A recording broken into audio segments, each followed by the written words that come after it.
Okay. Yan nakalagay. So Doyo, ito po yung ito po yung difference between, start ko na po ha. Ito yun. Isa. Ito no.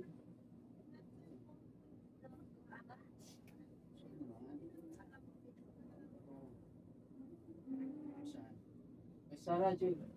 Ano? Nawala.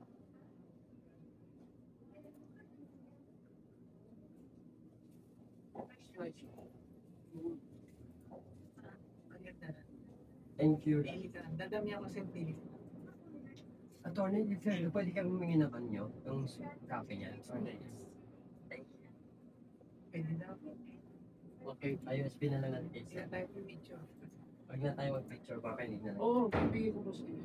Thank you. At saan nasa kung po yan, may legislative channel. Lalo na po yan. Kasi ibang mga barangays kasi from other cities, nag-message sila, actually kahapon pwede nyo po igawa ng isang ordinansa tungkol sa basura. Taga saan mo kayo? Taga Iloilo po. Di ako din, ano? Oo, di ba? Okay, so distinction dapat no, ordinances and legislative actions are general and permanent in character. No, ibig sabihin, pag gumawa kayo ng ordinansa at na-approve po yan, permanente po yan. Kahit hindi na kami kagawa. Kahit hindi kayo kagawa. Unless hindi i-implement Unless na ng papalit. babaguhin ng susunod na set of sangguniang barangay. Pero pag hindi nila binago yun, they should continue it. Yes naman. Batas Yes, naman required po. po sila. Kasi batas yun eh. Hmm. Batas po yan ng barangay. So, na-aprobahan na. Na-confirm din ng city council. So, anong next? SK Prince. So, anong next? Ibig sabihin doon is, i-implement na. Hindi naman siya susulat ng However na sino pa yung mga punong barangay, di ko ba? I-implement kasi nga, ordinansa sa batas, kaya permanent.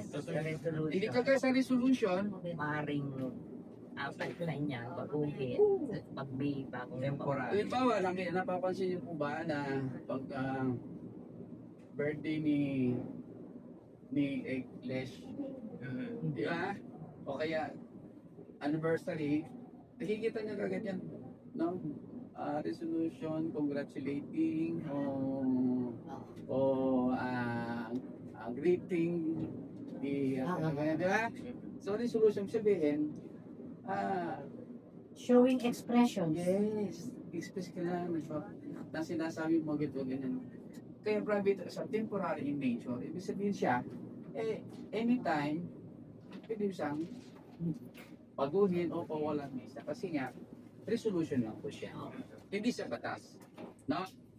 Ngayon ang tanong doon is, may mga resolution tayo na tinatawag na, ewan ko lang kung ginagawa yun ng treasurer o ginagawa nyo po yan, yung resolution authorizing the punong barangay to withdraw the amount for the payment, ganito ganyan. Hindi ko po alam kung ginagawa po yan, no? Pag nag-release ka ng funds, di ba? Ganon. Mga barangays gumagawa rin ng ganyan. statement tayo sa Oo. Kaya po, dito lang kayo inuna ko po kasi na hindi siya pwedeng baguhin kung siya yung ordinansa. Unless, amendahan siya. Okay. No? Alam ba, yung mga ordinansa, you found during the implementation ay parang may dapat baguhin. The same po rin yun sa City Council, inaamindahan nila yung mismong ordinansa. At tawag ko doon is amended ordinance na. Oo. Pero pag inabi sila ba amended ordinance, kung ano yung particular na provision doon na gusto mong amendahan. Kasi minsan, o sinabing inaamindahan, buong ordinansa, hindi. Just Kung ano yung provision doon na parang hindi siya effective, baguhin natin to, ganito, ganyan, di ba?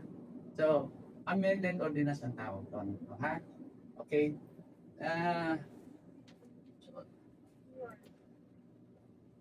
Ordinance has the effect, batas na siya. Di ba? It affects the ordinance. Kaya po, we require na pag halimbawa ordinansa ko ay tumutok ko doon sa pag-prohibit mo yung mga ganyan, kailangan malalaman ng mga nasasakupan nyo. So, anong kailangan doon? Public hearing. Public consultation, public hearing. Di ba? Para alam nila, oy, meron palang ordinansa ganito. Because that is in compliance with the requirement that you have to inform, no, yung nasasakupan nyo na merong proposed ordinance at kayo po yung maapektuhan. Lalo na pag ito po ay merong mga penalty.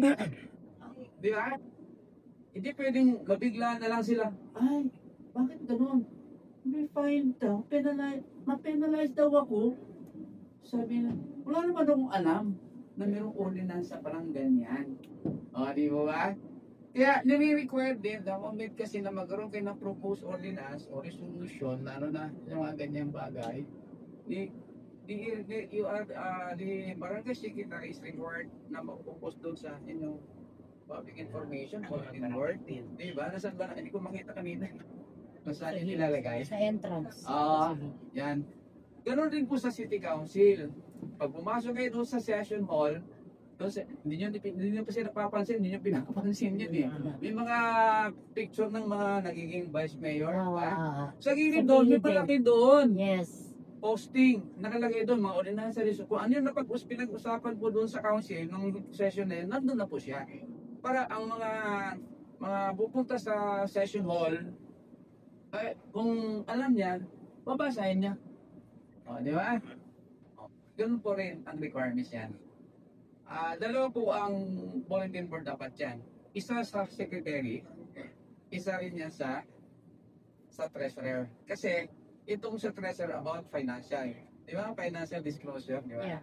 Dito naman, ito yung mga proposed ordinance o na-approve na ordinansa. The reason why kailangan nyo pa rin ma-focus doon, because being the introducer, credit mo yun eh. Kikita at mga tao, ito pala ordinansa niya. Siya pala yung dapat awayin natin. Dahil siya yung nagpapahirap. Nakapaskil na sa baba ng hagdan namin na. Siya pala ang nagpapahirap sa atin. Ayan, di ba? Ba, ganyan. Ganyan, okay? Kagawa na ba? Kaya kanina, send kayo sa opinion in particular, ha? So, at least mayroon na kayo idea, no? Na yun pala ang kaibahan.